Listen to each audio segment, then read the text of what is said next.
Sebenarnya dengan modal ijazah SMA, bisa nggak sih gue kuliah di Korea dengan full beasiswa? Buat kalian yang berumur di bawah 25 tahun dan tertarik untuk kuliah S1 di Korea, gue punya informasi yang menarik buat lu. Nah, di video kali ini, gue ingin membahas tentang beasiswa Global Korea Scholarship. Nah, gue juga mengundang salah satu teman SMA gue, Via, yang saat ini berkuliah di Chonnam National University, Gwangju. Nah, gue dan Via membahas secara detail hal-hal yang terkait dengan GKS, seperti benefit, dan apa aja persiapan yang dia lakuin untuk bisa dapat beasiswa GKS untuk jenjang S1. Kira-kira gimana lengkapnya?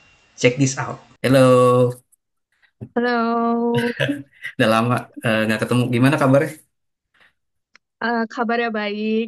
Memang sendiri gimana kabarnya? Ya, ya gitulah. Kalau bahasa sini kayak komsi komsa. Artinya Hmm. gak bagus, gak buruk juga gitu. Datar, datar. Apa? Gimana rasanya tinggal di Korea? Rasanya so far baik sih. Gimana ya? Kalau yang kita dengar di Korea tuh kan kayak ini itu rasis segala macam. Sebenarnya Hmm. selama aku di sini enggak sih, enggak ada yang kayak gitu-gitu. Baik-baik aja. Dan Hmm. lebih baik dari apa yang dipikirin dari sebelum datang ke Korea. Hmm. Mirip-mirip sama Perancis sih sebenarnya. Jadi Perancis tuh bilangnya kan Kenapa wah tuh? ini anti Islam segala macam. Tapi ternyata di Hmm, Perancis tuh kayak ya udah santai aja. Justru kayak iya. kita berbaur aja gitu kayak yang Yahudi, yang Kristen, yang Islam gitu kayak duduk satu satu meja kayak ya udah ngobrol-ngobrol biasa gitu kayak Hmm, nggak ada diskriminasi gitu kayak teman-teman aku tuh banyak yang pakai hijab juga kan jadi kayak santai-santai. hmm. Di sini sih pribadi kalau yang pakai kerudung aku kurang tahu karena di sini aku nggak pakai kerudung kan. Tapi Hmm. mungkin dari temen aku sempat dengar kadang suka ada aja yang kayak nanya itu kamu pakai apa? Kok Hmm. kenapa kamu pakai itu? Kadang suka ada yang nanya kayak gitu orang Koreanya sini. Tapi ya itu wajar lah karena mereka nggak tahu gitu. Hmm. Nah iya Tapi untuk masalah kenapa? lanjut lanjut. Kalau untuk masalah agama di sini kita nggak ada senggol menyenggol sama sekali karena mereka sendiri juga nggak peduli. Bahkan di KTP pun kita nggak ada tuh agamanya apa. Di Nah, sini iya nggak ada kayak gitu. iya bener Nggak ada. kayaknya cuma Indonesia doang yang KTP-nya tuh ada agamanya gitu. Iya kayaknya. Oh ya belum kenalan nih ini sama siapa dengan di mana panggilannya siapa. Oh iya, semuanya kenalin. Aku Oktaviani Gunawan dari Sonam National University Hmm. yang berlokasi di Korea Selatan di Gwangju, Korea Selatan paling bawah. Hmm. Nama panggilan aku Via. Ya, Halo Kak Fia. senang bertemu kali. Ya, ya. Di mana tadi kampusnya Songnam. Chonnam Oh National Songnam University. CNU ya berarti. Ya, CNU, Ya CNU. CNU apa dulu tuh aku pernah ke Korea tapi ke KAIS jadi kayak di Daejeon dan mungkin Wah, agak jauh ya dari dari apa sih namanya dari Gwangju. Kais tahu, iya ya, lumayan jauh. Tapi bukan buat kuliah cuma buat internship jadi nggak ngerasain kuliahnya di sana tuh rasanya gimana gitu. Tetep dong, Kais kampus no, topnya Korea.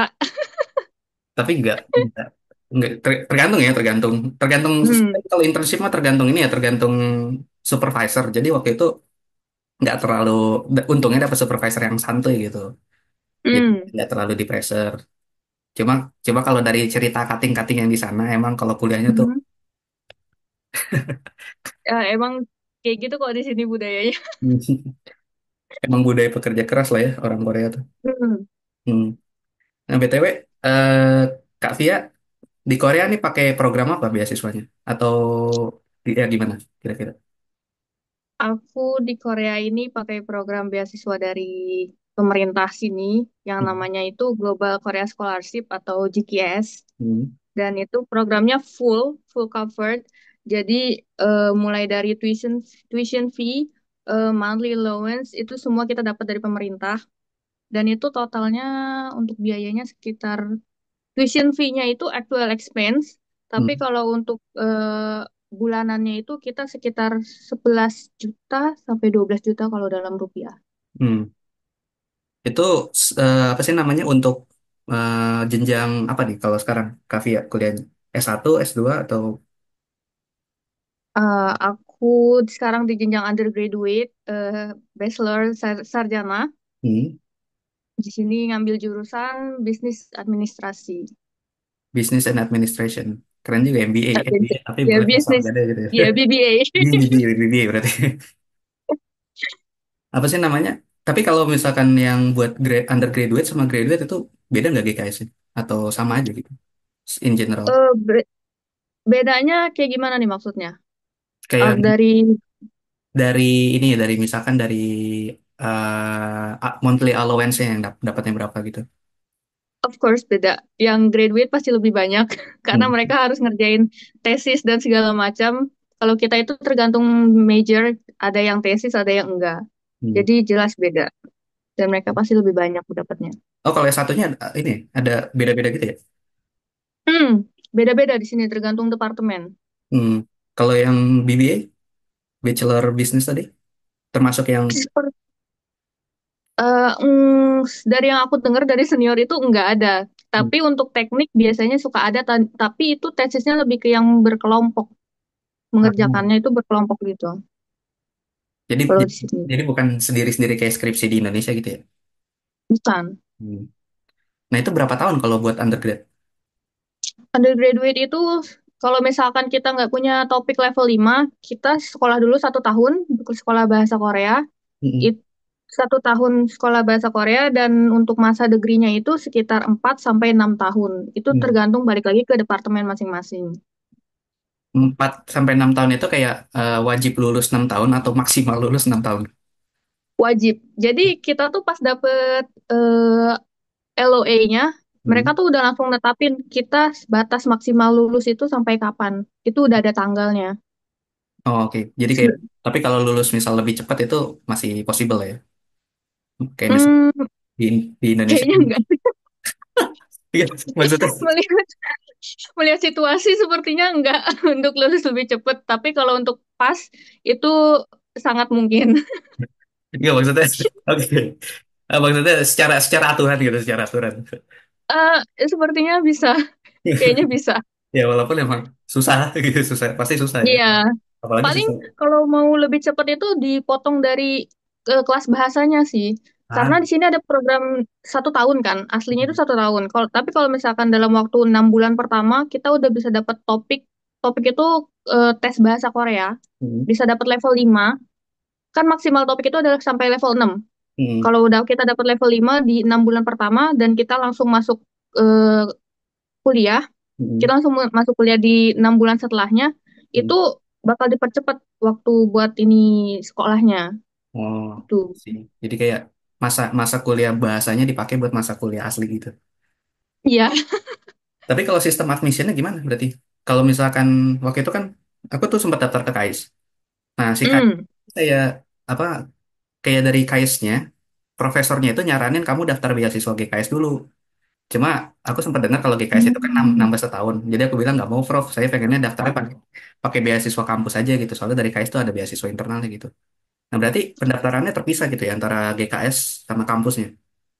Atau Hmm, gimana? kalau aku gini, jadi ke pendaftaran itu dibukanya itu bulan September untuk GKS-nya sendiri. Hmm. Dan untuk kalau untuk dipisah university sama GKS sendiri enggak, mereka digabung langsung. Jadi karena aku ini apply lewat university track, Hmm. di mana berkas itu aku langsung ngasih ke kampusnya. Hard file itu aku langsung pakai shipping buat ke kampusnya. Kalau misalkan ada lagi jalur lain itu jalur kedutaan. Nah, kalau kedutaan itu ngirimnya ya ke kedutaan di Indonesia Hmm. tuh. Jadi Tapi ya lanjut lu. ya nggak lanjut aja nggak apa. Ya, Nggak apa nggak apa. tapi dua-duanya maksudnya kalau dapat LOE GKS, kita dapat LOE kampus juga gitu. Barengan gitu LOE-nya. Iya, Oke. iya. Hmm. Tapi kalau misalkan university track, meskipun kita lolos di first roundnya university setelah interview screening documents itu, itu kan artinya kita dapat LOE kampus kan, Hmm. tapi kita belum dapat LOE GKS-nya nih. Itu Oke. agak ada kemungkinan gagal juga gitu. Hmm. Berapa persen tuh kalau Kalau kira-kira? kalau aduh kurang tahu ya. Kalau misalkan setelah lolos pertama sih kemungkinan sekitar 70% sampai 80% itu lolos Hmm. GKS. Soalnya tahunan aku itu ada sekitar 2 orang. Jadi totalnya itu yang lolos dari first round itu ada 51 orang di Hmm. Indonesia. Tapi yang lolos ke second round sampai ke final itu hanya 49. Hmm. Tuh. Jadi dua orang nggak dapat GKS-nya gitu ya? Hmm, Nah, kalau misalkan nggak betul. dapet GKS itu mereka bisa apply beasiswa yang dari kampus nggak? Biasanya kan suka ada internal kampus tuh beasiswanya. Kayak KAIS, nyediain KAIS scholarship namanya. Bisa, tapi mereka harus balik lagi ke admissions yang si university-nya itu sendiri, ke kampusnya itu sendiri. Jadi mereka harus daftar dari awal Oh dan gitu. mengikuti peraturan yang ada di kampusnya itu. Dan baru setelah lolos dari LOA kampus, baru mereka daftar ke beasiswanya. Tapi biasanya, setahu aku, kalau di kampus aku, beasiswa kampus itu dapatnya setelah kita belajar selama 1 semester atau 1 tahun. Karena mereka harus ngelihat CGPA kita dulu. Hmm. Nah, ya itu kalau untuk level bachelor ya soalnya. Hmm. Betul. Tapi capek juga ya kalau misalkan apa ketolak terus harus daftar ulang dari awal gitu. Tapi bisa Iya, bisa banding nggak? Kalau misalkan kenapa? ketolak banding gitu kayak ngajuin surat banding kenapa saya ketolak gitu. Nggak bisa sih, karena kita dari awal juga udah ada perjanjian gitu loh. Kita udah kayak ngirim berkas itu, ya udah ada tanda tangan kita gitu. Kalau misalkan kita nggak akan komplain segala macam gitu. I see. Soalnya kalau aku kan di Prancis pakai Erasmus ya. Itu Erasmus tuh Hmm. jadi kalau misalkan ketolak kayak ngirim gitu apa apa minta banding buat dicek ulang berkasnya. Meskipun kemungkinan bakal berubah pikiran si panitia tuh kecil banget ya. Oh, Erasmus tuh langsung ke kampus kah atau gimana? Erasmus tuh agak ribet. Jadi kayak kita daftarnya daftarnya tuh langsung ke jurusan gitu. Jadi Erasmus itu Oh, dipisah-pisahkannya berdasarkan jurusan. Kayak aku jurusannya namanya bukan fisika tapi fotonik. Jadi kayak lebih spesifik lagi. I Nah, see, I jadi see. daftar ke jurusan fotonik. Nah, fotonik itu udah ditetapkan yang megang kampusnya ada mana aja gitu. Nah, salah satunya Perancis. Jadi aku ke Perancis tuh Hmm. bukan milih gara-gara pengen kuliah di Perancisnya, tapi gara-gara kebetulan jurusannya ini mewajibkan kuliah di Perancis gitu. Gitu. I see, I see. Ya, agak ribet emang Erasmus tuh. Hmm. Kalau di sini total menurut menurut aku di sini tuh lebih gampang sih Hmm. dibanding kayak Max segala macem. Karena di sini eh, apa ya, dia list university-nya itu udah ada disediakan langsung sama pemerintah, mana-mana aja kampus yang bekerja sama dengan GKS. Jadi kita tinggal lihat aja di dokumen itu kampus mana dan jurusan apa yang tersedia di kampus tersebut gitu. Hmm. Oh, berarti kalau ada list kampus yang tersedia, ada kampus yang nggak tersedia juga dong. Maksudnya kalau daftar kampus itu nggak bisa pakai GKS gitu. Betul, betul. Hmm. Berarti harus cocokin listnya dulu ya dari awal. Iya, Tapi kalau perbandingan ya, kan kalau kata temanku yang dapat Max, itu Max yang jalur university itu sama, kan dia mirip-mirip ada jalur university, ada jalur embassy juga kan yang dari apa, iya, dubes gitu. kedutaan. Nah, kedutaan tuh lebih lebih susah katanya kan, soalnya seleksinya serentak. Nah, kalau GKS gimana? Lebih susah Kalau menurut, atau sama aja? menurut aku, menurut aku lebih susah embassy. Tapi sebenarnya sama-sama susah. Hmm. Tapi untuk change-nya itu lebih besar di university track menurut aku. Hmm. Kalau embassy itu ya apa ya, kita setidaknya itu benar-benar harus mewakili apa sih yang mau kita lakuin untuk negara Indonesia, untuk Korea tuh apa gitu. Hmm. Untuk kalau misalkan industri track itu masih bisa untuk ke diri sendiri, timbal baliknya nantinya tuh masih bisa ke diri sendiri, tapi kalau embassy itu lebih ya tentang kayak gitu. Dan Hmm. rata-rata dari yang aku tahu, mereka yang lolos dari embassy itu mereka selalu punya embassy itu mereka selalu punya ini kayak IELTS, TOEFL sama TOPIK. Dan mereka itu hasil ujiannya biasanya yang udah tinggi-tinggi gitu. Kalau yang jalur kampus emang nggak diminta IELTS gitu-gitu? Diminta sih tetap sama aja. Cuman itu masih opsional. Sebenarnya itu tuh opsional. Hmm. Kalau misalkan ngasih kita dapat poin lebih, nggak ngasih pun nggak masalah. Tapi kalau Hmm. ngasih itu setidaknya kan kita punya poin lebih gitu loh. Oh, nih Hmm. anak udah bisa bahasa Inggris, nih anak udah bisa bahasa Korea. Jadi ya ya pertimbangannya lebih besar lah Hmm. gitu. Berarti beda-beda ya mungkin tiap kampus juga. Soalnya Ya. pas lagi KAIS tuh dia diwajibin IELTS dan minimal tuh kayak 6,5 gitu waktu itu. Bukan IELTS doang sih, Oh, maksudnya ada tes bahasa. mm, Dan kebetulan waktu itu aku ambil IELTS. Hmm. beda-beda, beda-beda Hmm. tergantung kampusnya juga. Di sini juga ada kok yang nggak punya sama sekali tapi lolos. Tapi rata-rata dari university track sih, bukan Hmm. embassy. Berarti lebih lebih ini ya, lebih besar chance-nya kalau university track. Ya, itu menurut aku ya, sepengalaman aku. Iya. Tapi kalau in detail, syarat-syaratnya apa aja tuh kalau pengen daftar GKS yang terutama untuk undergrad? Syarat-syaratnya itu, wait, untuk dokumennya atau eligibility-nya nih? Dokumen eligibility dulu, habis itu bahas dokumen. Kalau eligibility-nya itu harus selain orang Korea, Hmm. jadi meskipun orang tuanya punya dual dual nationality itu tetap nggak bisa, Hmm. harus pure non Korea.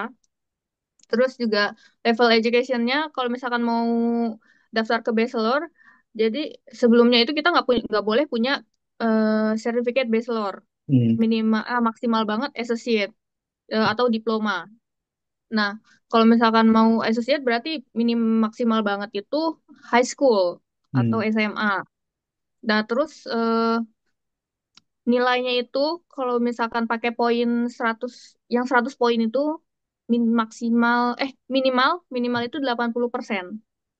Jadi minimal CGPA-nya itu harus 80 Hmm. dari keseluruhan semester. Hmm. Kalau misalkan kalau di Indonesia tuh kuliah 4 kan ya? 4, poin Iya, 4 kan? ya poin 4. Kalau poin 4 berarti minimalnya itu 2,64.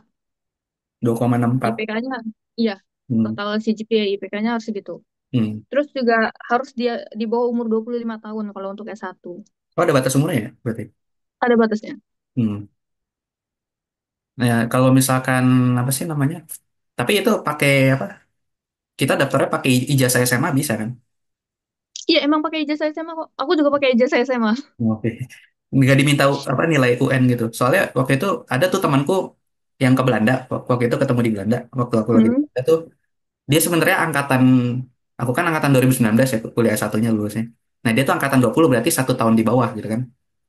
Nah, Hmm. nah angkatan 20 tuh seingat aku udah nggak ada UN. Jadi dia waktu waktu pengen kuliah ke Belanda itu nggak bisa daftar, harus ngambil penyetaraan dulu gitu 2 tahun. Jadi kayak Wow. seolah-olah kayak SMA lagi tapi 2 tahun buat biar bisa S1 di sana gitu. Soalnya karena nggak ada UN tuh jadi nggak diterima ijazah ininya apa sih namanya nilai SMA-nya gitu. Kalau di sana, Kalau di sini UN nggak dibutuhin sih, cuma nilai ijazah SMA aja. hmm, Untungnya sih di situ ya, karena ijazah kan rata-rata udah di atas 8 kan nilainya. iya. KKM 8 Terus ya. juga transkrip, transkrip sih yang penting banget itu. Hmm, Transkrip juga harus di atas 8 nilainya. Transkrip nilai. hmm. Transkrip nilai di atas 8 sama ijazah. Udah aman berarti ya. Ya, Hmm. Kalau misalkan dokumen-dokumennya gimana? dokumen-dokumennya sendiri itu ada documents to complete yang itu dari GKS sendiri, Hmm. ada application form, personal statement, study plan, recommendation letter, terus juga GKS applicant agreement sama personal medical assessment. Jadi kita itu semua bisa ngisi sendiri kalau ini. Ini yang kita bikin sendiri. Nah, ada required certificates-nya yaitu tadi proof of citizenship sama proof of family relationship. Kayak kalau di Indonesia mungkin akte kelahiran dan kakak, Hmm. Hmm. terus juga ijazah SMA atau ijazah diploma, terus juga sama transkrip nilai. Hmm. Terus kalau misalkan ada lagi dokumen tambahannya, itu certificate language, di mana ada topik, TOEFL, IBT, dan IELTS. Terus Hmm. juga sama kopi sertifikat lainnya kayak misalkan lomba-lomba segala macam. Tapi kalau biasanya sih sertifikat kegiatan, keaktifan kegiatan, entah itu volunteer atau segala macamnya. Terus sama kalau misalkan lomba itu biasanya yang berhubungan sama departemen yang didaftarkan gitu. Hmm. Yang relevan lah ya sama Iya, ya relevan. yang kita tuju. Nah, tapi dokumen-dokumen tadi itu perlu diterjemahin nggak ke bahasa Korea atau bahasa Inggris gitu? Atau bisa dikirim dalam bahasa Wajib wajib ditranslate ke bahasa Inggris dan itu harus pakai sworn translator atau penerjemah tersumpah. Hmm. Tapi perlu apostil atau cuma penerjemah tersumpah aja cukup? Kalau untuk embassy track, untuk pertama kali di tahap screening document cukup sampai di fotokopi di penerjemah tersumpah. Hmm. Tapi kalau untuk di university track itu mostly mereka bakal minta apostille. Oh, lebih lebih ini ya berarti dokumennya lebih official Iya, lagi. lebih. Iya. Tapi itu waktu itu diminta dikirim fisiknya nggak atau cuma PDF aja? Kayak scanningnya. Eh, untuk untuk caseku itu karena di CNU mintanya hard file, jadi kita harus ngirim ke Korea. Nah, itu nah kan kalau kalau apostil itu kan kita bikin apa? Kayak misalkan kita bikin fotokopian, terus kita apostil. Hmm. Nah, itu bisa bikin multiple nggak? Soalnya waktu itu aku bikin tuh cuma satu satu dokumen ya satu aja gara-gara yang diminta cuma PDF gitu. Multiple si apostilnya atau multiple si kopinya? Nah, dua-duanya. Pokoknya pokoknya gini kan ada dokumen yang harus dikirim, tapi takutnya gitu kayak Hmm. apa sih namanya kita juga butuh lagi gitu pas sudah berangkat. Kalau udah dikirim Kalau bisa diambil lagi kan? oh, kalau apostil untuk berangkatnya aku bikin lagi. Hmm. Tapi untuk ngakalin supaya nggak keluar uang lebih banyak, Hmm. dari si penerjemah tersumpahnya nggak langsung ke apostil, tapi aku notarisin dulu. Oh, oke. Jadi file asli penerjemah tersumpah aku juga pegang, Hmm. dan yang dikirim untuk apostil itu, untuk di apostil itu yang si notarisnya gitu. Hmm. Jadi aku nggak perlu keluar uang untuk nerjemahin berkali-kali. Kalau kalau bikin di notaris itu kena berapa? Ini notarisnya murah banget sih. Waktu itu ada di Malang Nah. sekitar 20.000 atau 25.000 gitu untuk cap bahasa Inggris. Oh, lebih murah ya. Soalnya Iya. waktu itu aku tuh nggak tahu kalau bisa dinotarisin gitu kan. Jadi langsung minta ke penerjemah penerjemah tersumpahnya tuh kayak minta ya udah bikin dua gitu. Jadi udah pakai. Itu lebih mahal sih. Ya lebih mahal. Jadi harganya double gitu. Ya, Iya, jadi trik juga berarti ya. Bisa bisa terjemahin satu kali, habis iya, kopinya dinotaris aja gitu. iya betul. Daripada bikin double langsung. Hmm. Nah, kalau surat kayak recommendation letter itu yang ngasih dari siapa? Recommendation letter Kalau recommendation letter recommendation letter, iya, ya. itu aku dapatnya dari wali kelas aku, wali kelas 12.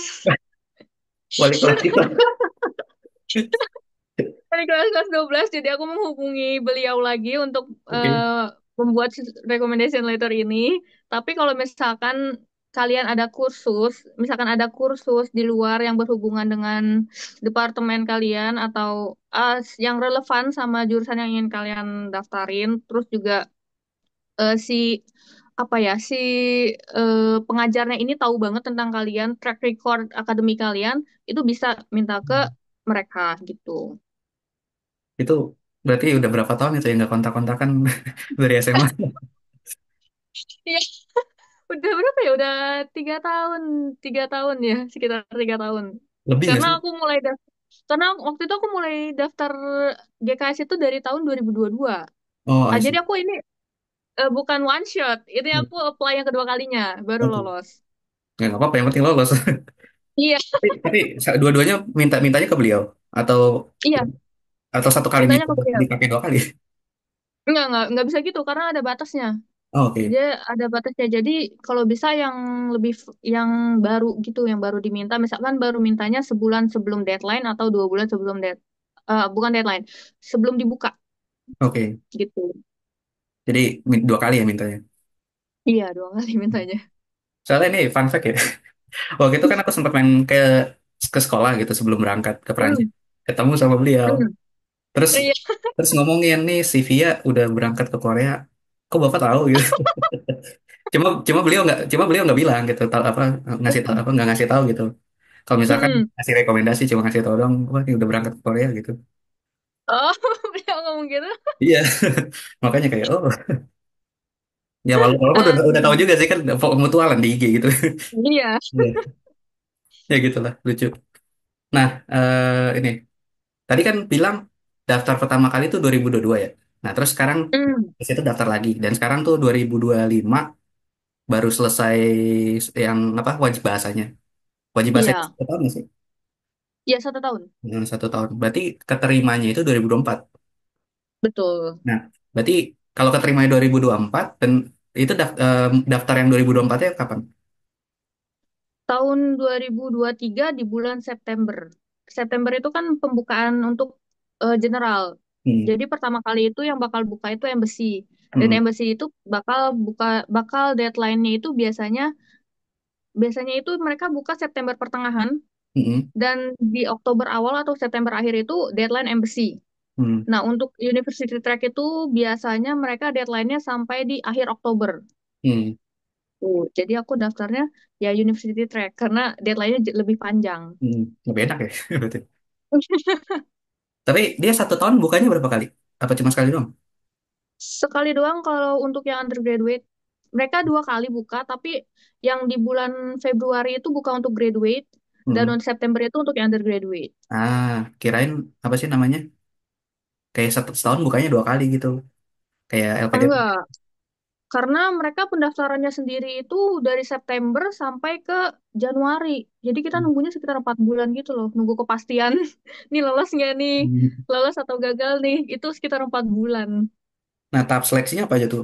Abis dari pendaftaran. Ada wawancara nggak? Ada. Atau tes tulis Jadi juga? kenapa? Ada tes tulis juga nggak? Enggak ada. Kita nggak kayak Max. Oke. Nggak ada. Jadi gimana? Jadi Gitu. Jadi aku ini ada dua. Aku jelasin dulu dari yang embassy track. Jadi Hmm. embassy track itu ada dokumen screening, di mana dokumen berkasnya hanya copy saja dari penerjemah tersumpah itu bisa langsung di copy aja dan dikirim ke embassy. Hmm. Setelah dokumen screening itu biasanya ada interview. Nah, terus setelah itu ada first round, misalkan interview lolos, jadi udah tahap masuk ke tahap 2 dan berkasnya itu dikirim ke NID. NID itu bagian istilahnya kalau di Indonesia tuh mungkin Kementerian Pendidikannya, Oh, oke. NID. Ah.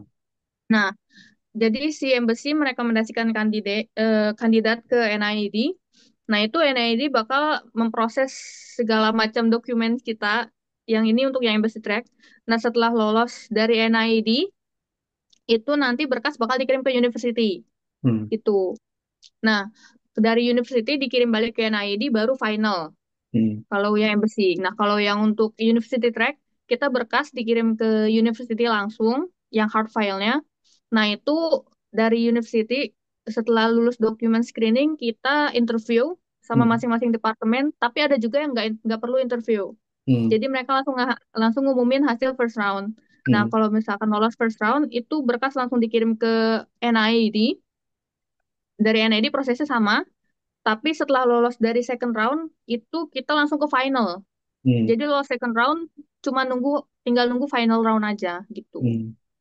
Itu timelinenya gimana? Mulai dari yang lolos berkas, yang first round, second round gitu. Berapa bulan tuh jedanya?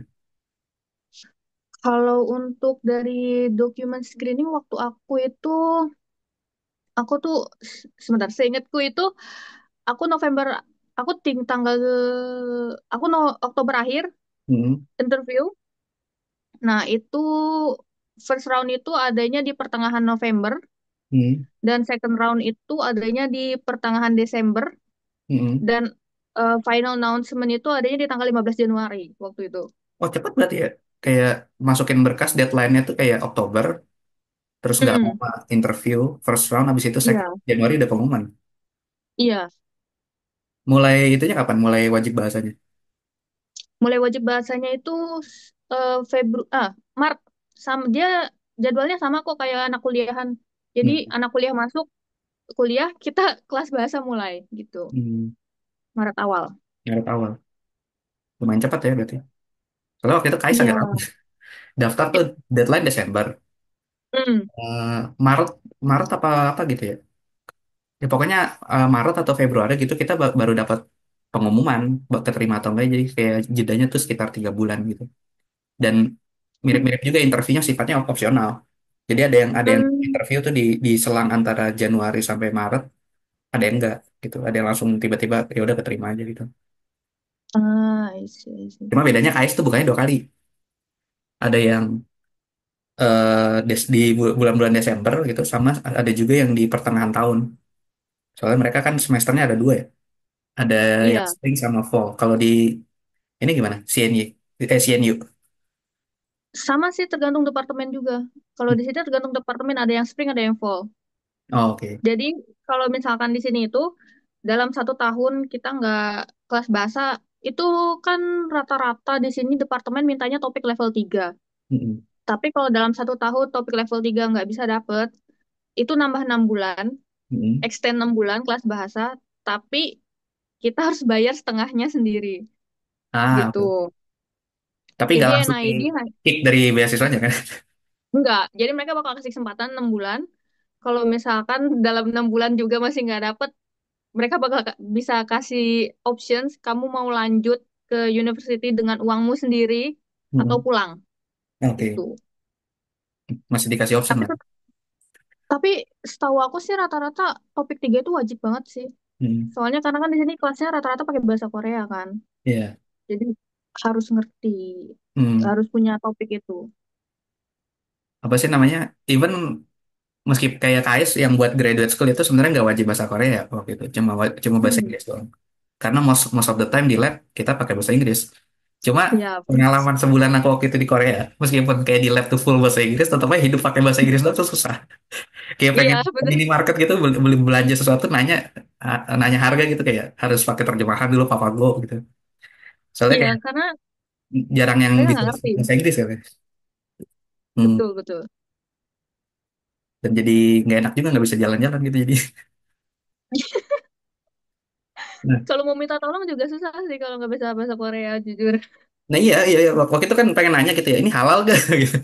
Dia kayak kayak apa kayak ngejawab dia dia mungkin ngerti ya terus ngejawab pakai bahasa Korea Hmm. tapi akunya yang nggak ngerti gitu pas dia ngomong Korea. Akhirnya ya udah Ah, pakai Google Lens aja kayak cek langsung bareng. Tapi bikin capek juga sih kayak gitu.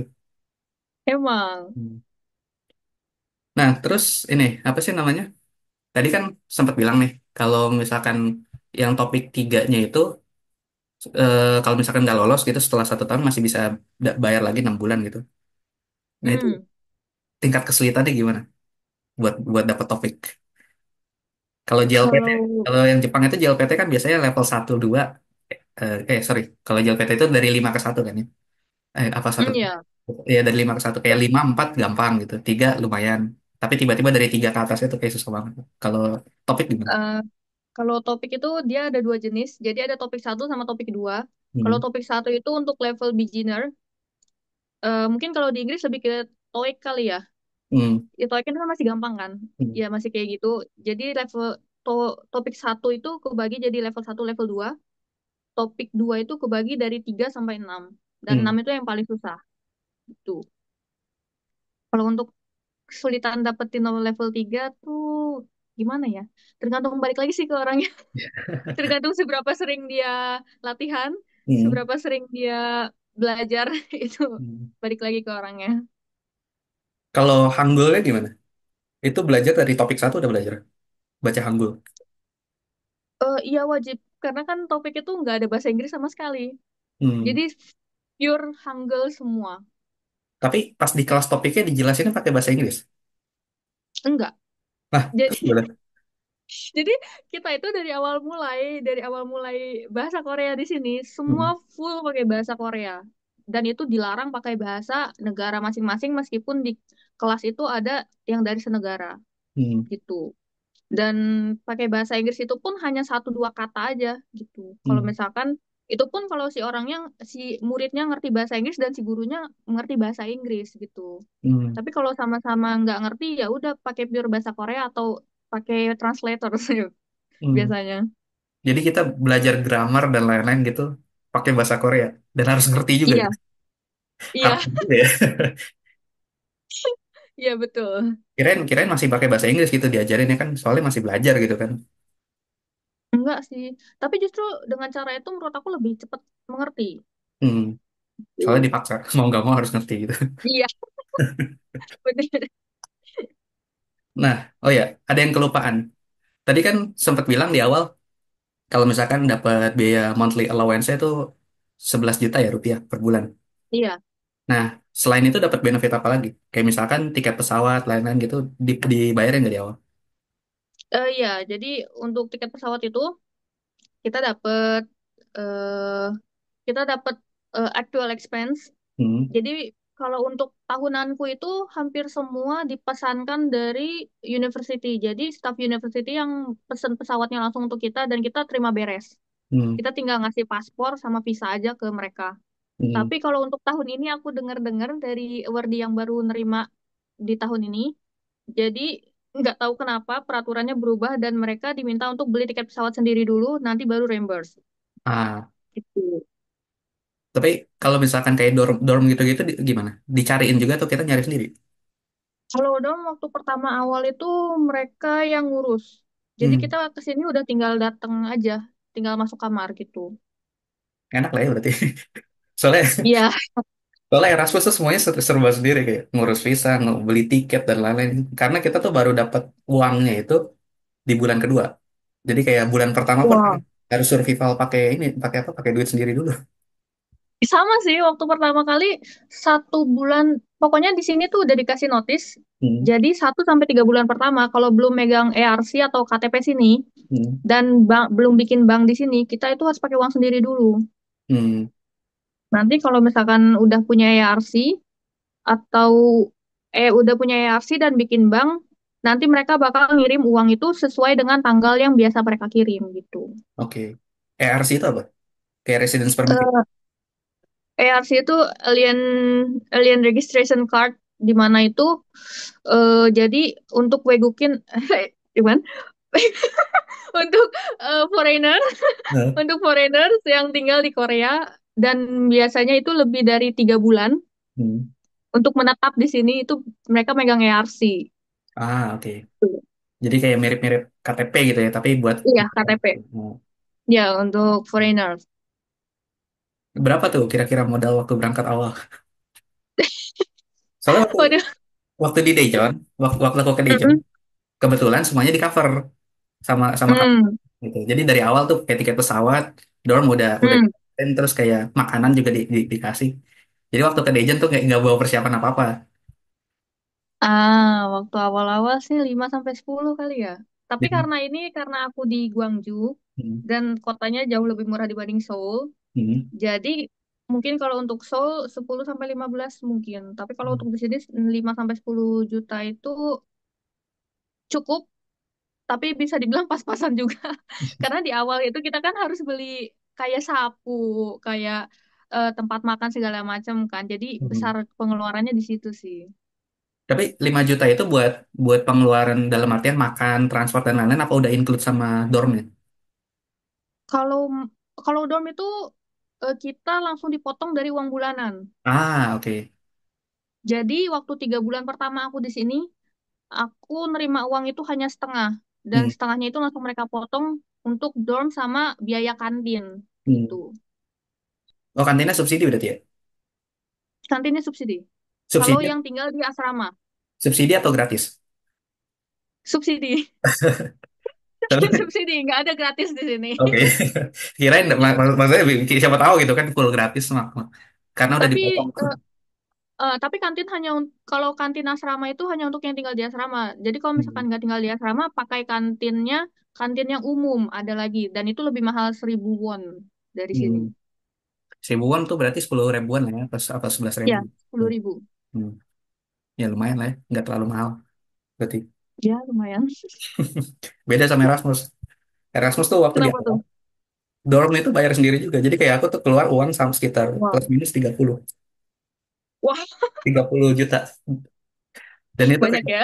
ya makanya buat tiket pesawat, apalagi yang Hmm. di Prancis itu masuk masuk kuliah itu serentak mereka. Kayak semuanya kuliah di Hmm. bulan September. Jadi kayak makanya tiket pesawat di bulan September menjelang bulan September tuh mahal banget. Bisa, waktu itu sampai kena 16 juta kalau nggak salah. Dan Wah. itu udah yang paling murah. Gara-gara Naik apa tuh waktu itu? Eastern China, Maskapainya? Eastern China Air Hmm. yang Itu transitnya. paling murah tahu.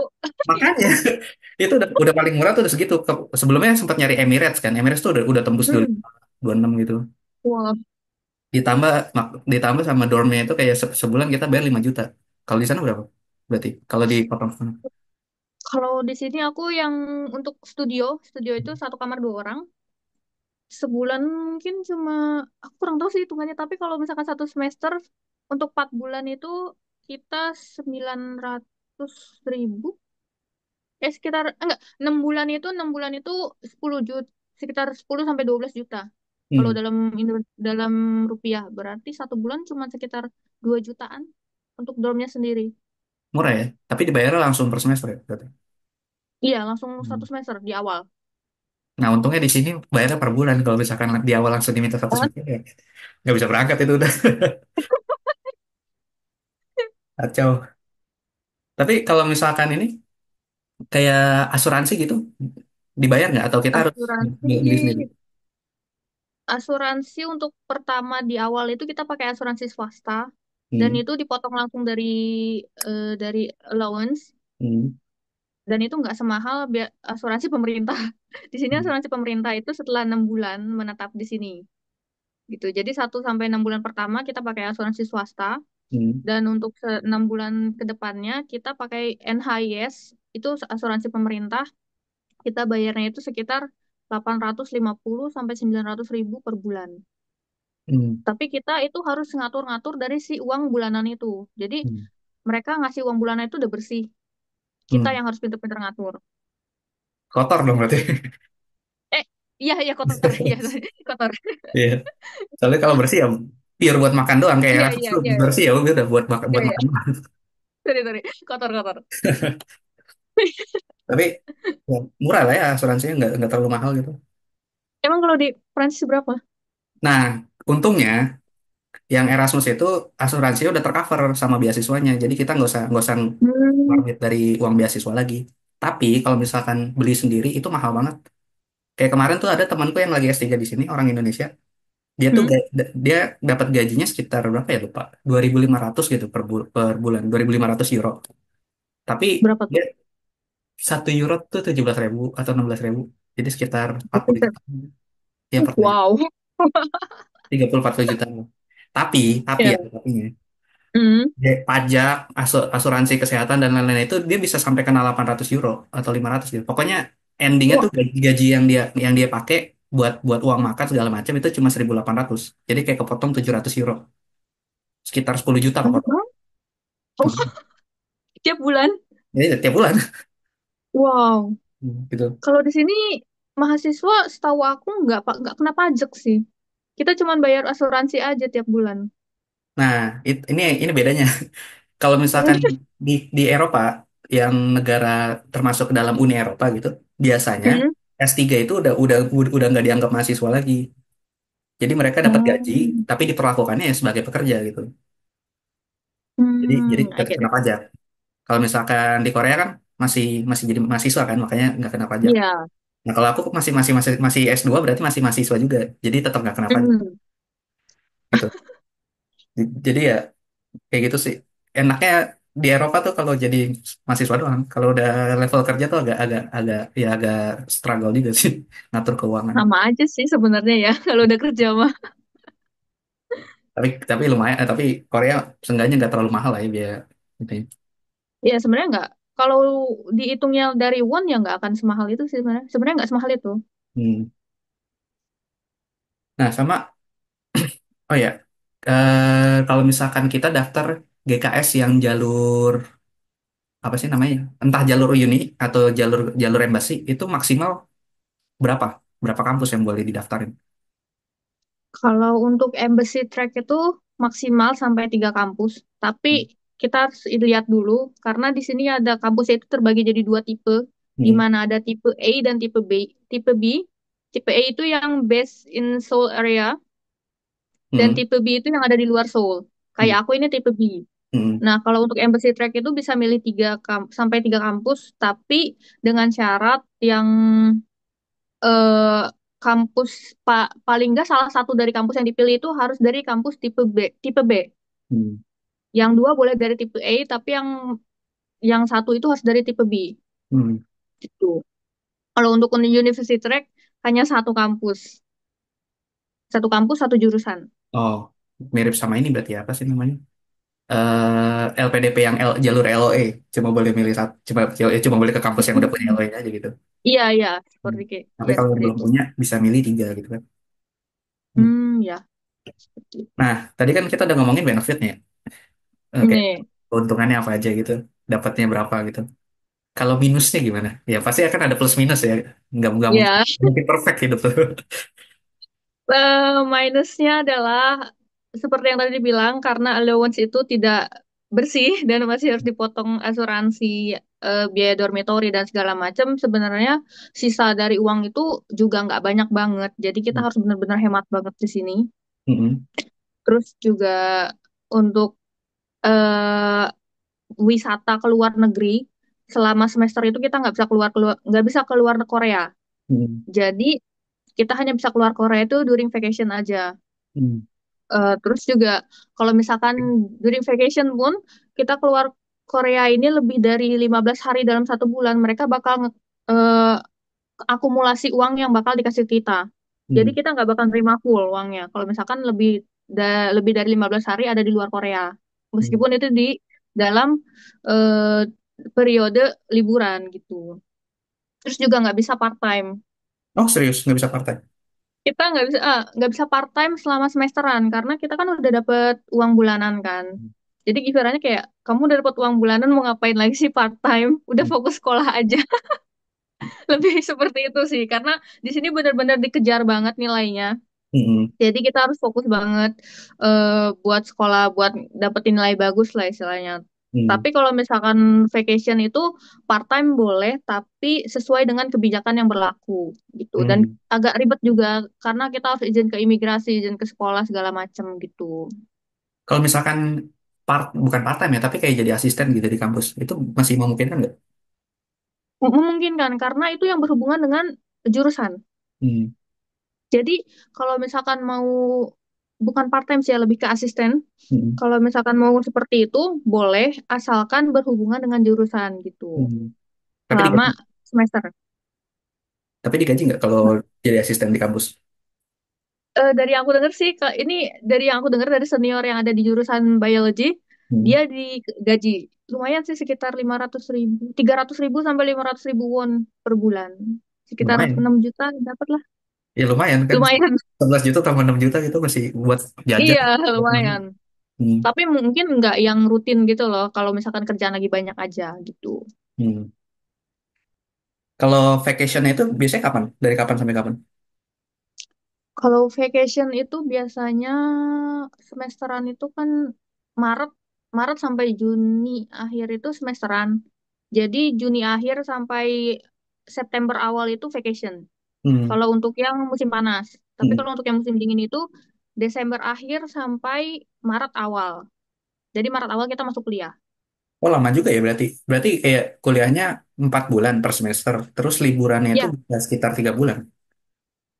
sekitar 2 sampai 3 Ya bulan 2 tergantung sampai 3 bulan. ya, tergantung dari si departemennya itu kapan ujian akhirnya. Hmm. Tapi lumayan enak gitu liburannya banyak. Iya, Di sini nggak gitu sih. Erasmus tuh emang kayak kenapa di sana? kuliah doang. Kuliah Kayak, terus? iya, kayak kemarin tuh jeda antara semester 1 sama semester 2 tuh cuma seminggu. Makanya, ya, Itu untuk yang undergraduate juga gitu? nggak tahu ya kalau undergrad. Soalnya aku Erasmusnya cuma yang buat master doang.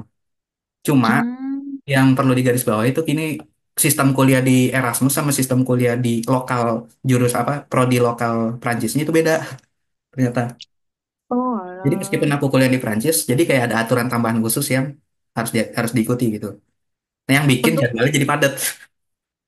untuk si penerima Erasmus ini gitu. Gitu. Wah, Hmm. enaknya di sini sama sih, nggak Ya makanya dibedain. makanya ribet Erasmus tuh gitu. Enaknya kan kalau GKS atau Max itu biasanya ya udah ngikutin ngikutin kampusnya. Betul betul. Hmm. Nah, terakhir nih sebelum kita tutup, ada tips and trick gak? Sama saran, pokoknya kayak ya pokoknya saran gitu yang buat yang terkait daftar persiapannya gimana? Hmm, Kalau aku sendiri untuk persiapan yang pertama itu karena kenapa gagal? Karena aku nggak ada pengalaman untuk daftar beasiswa Hmm. dan karena ngurusin berkasnya itu aku mepet sama deadline. Hmm. Jadi aku nggak persiapan banyak juga. Tapi untuk yang kedua kalinya itu aku karena kan buka bulan September dan aku mulai dari bulan Mei itu aku udah ngurus berkas. Hmm. Aku ngurus ulang transkrip segala macam itu udah dari mulai bulan Mei. Hmm. Which is itu ada sekitar 5 bulan lah ya.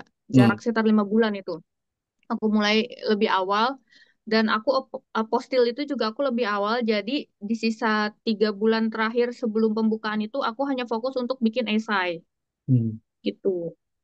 Dan esai pun kalau di sini kan esainya itu dia lebih ke untuk personal statement. Esainya itu kan lebih untuk ke diri sendiri. Hmm. Jadi kita ngebahas diri kita, kita dari backgroundnya seperti apa. dan Hmm. pengalaman apa yang kita dapat gitu sebelum daftar beasiswa ini. Hmm. Di situ juga di sini sebenarnya ada privilege di mana kalau misalkan dari low income background itu mereka bakal dapat penilaian lebih lebih Hmm. diutamakan gitu. Oke. Tapi di SI itu misal meskipun kita dari keluarga yang low income background itu jangan sampai kita ngejual cerita sedih tanpa ada solusi Hmm. gitu. Nah, terus untuk SI itu lebih ke apa ya menurut aku tricky juga sih sebenarnya bikin SI itu. Karena apa ya? Jangan terlalu begini, jangan jangan sampai kurang juga gitu. Hmm. Gimana ya jelasinnya? Terus juga menurut aku pemilihan universitas, pemilihan lokasi universitas, pemilihan departemen segala macam itu harus dipertimbangkan baik-baik. Jadi di esai itu kita bisa ngejelasin dengan baik gitu. Tujuan kita itu apa? Hmm. Tujuan kita itu kenapa sih harus GKS? Itu kita harus ngejelasin tuh kayak gitu. Hmm. Apa sih yang bikin GKS beda dari beasiswa lain dan kenapa sih kamu pengen banget nih dapat GKS itu harus banget dijelasin. Hmm. Nah, terus juga kita intinya dalam esai itu kita harus ngeyakinin kalau misalkan nantinya nih ada kita dalam kondisi susah pun kita bakal survive. Hmm. Karena menurut aku GKS itu nggak yang milih orang yang pinter banget juga Hmm. dan mereka kebanyakan itu milih yang biasa walaupun dari biasa aja tapi dalam esai itu dia menjelaskan ini loh aku bisa survive dengan kondisi yang seperti ini di masa laluku itu bisa kemungkinan kepilih juga gitu. Hmm. Jadi nggak melulu yang dapat nilainya besar juga di Hmm. sekolah itu bisa lolos, nggak kayak gitu. Hmm.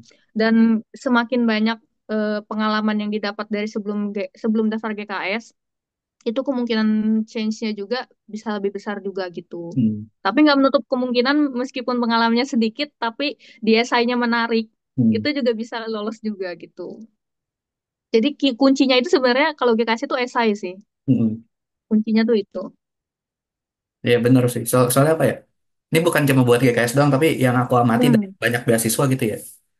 Kayak komponen penilaiannya itu kan banyak. Kita emang betul, emang benar kita diminta nilai, kadang ditanya pengalaman dan segala macam, tapi kayak ya udah semua nilai, semua hal aspek tadi itu kayak punya bobot masing-masing. Jadi kalau misalkan betul, nilainya betul. kurang, IPK-nya kurang bagus gitu, kita maksimalin di motivasi, tunjukin kalau kita itu emang punya daya tahan banting yang tinggi gitu misalkan. Betul. Terus kalau misalkan kurang pengalaman bisa ya udah tinggiin IPK-nya, tapi kalau misalkan bisa di cover juga, kalau misalkan IPK-nya rendah bisa di cover sama pengalaman juga gitu. Jadi kayak Iya, betul, betul. Seperti itu. intinya maksimalkan apa yang udah kita punya, ya nggak? Iya, betul, betul, Hmm. betul. Yoi, keren banget gila. Terus juga sebenarnya sih lebih kayak misalkan aku kan sebelumnya gagal nih. Aku Hmm. ceritain deh saya kalau aku gagal, tapi aku juga ceritakan dari kegagalan itu apa sih yang bisa aku ambil. Dan Hmm. selama setahun setahun jarak 1 tahun itu kan ada jarak tuh dari 2022 ke 2023. Hmm. Aku tuh ngapain aja tuh selama setahun itu aku ngapain aja. Apa yang aku pakai waktu yang ada itu untuk aku pakai untuk apa itu aku jelasin di situ gitu. Hmm. Nih. Nah ini jadi poin penting juga. Jadi kayak jangan menyerah gitu ya. Bisa jadi kegagalan Betul, itu jadi betul. kunci untuk membuka kesuksesan yang akan datang gitu. Yo. Betul. Ya, intinya jangan nyerah. Hmm. Kita pokoknya mau nyoba 1.000 kali pun kalau emang rezekinya ada di ke 1.000 kalinya kita coba, ya coba aja terus gitu. Hmm. Ya benar benar benar banget. Oke, mungkin gitu aja kali ya. Makasih banyak nih Kak Via Ya, atas wejangannya ya. Dan juga udah menyempatkan waktunya. Apalagi kita selisih waktunya agak ya, agak, agak jauh ya. 11 jam. ya, Berapa ya? Berapa jam ya? 6 tambah 8 8 jam. jam. Udah 8 jam. Hmm. Jadi di sana Ya, udah sore, di sini masih pagi. ya. Terima kasih juga buat Kak Dharma sudah mengajak aku untuk Hmm. kolaborasi untuk sesi interview ini. Lancar buat studinya. Oke, thank you. Kak Via juga Ya, semoga lancar menyambut semester barunya kuliahnya. ya, Ntar terima kalau kasih. kapan-kapan kalau sempat ke Korea lagi ya kita ketemu ya. Ya, kabarin aja. Oke, thank you. Oke, Bye-bye. thank you. Bye-bye. Oke, jadi tadi itu semua adalah diskusi gue dengan Via terkait beasiswa GKS, terutama untuk jenjang S1. Buat kalian yang tertarik dengan konten-konten seperti ini, jangan lupa untuk subscribe dan nyalakan lonceng. See you in the next video. Bye-bye.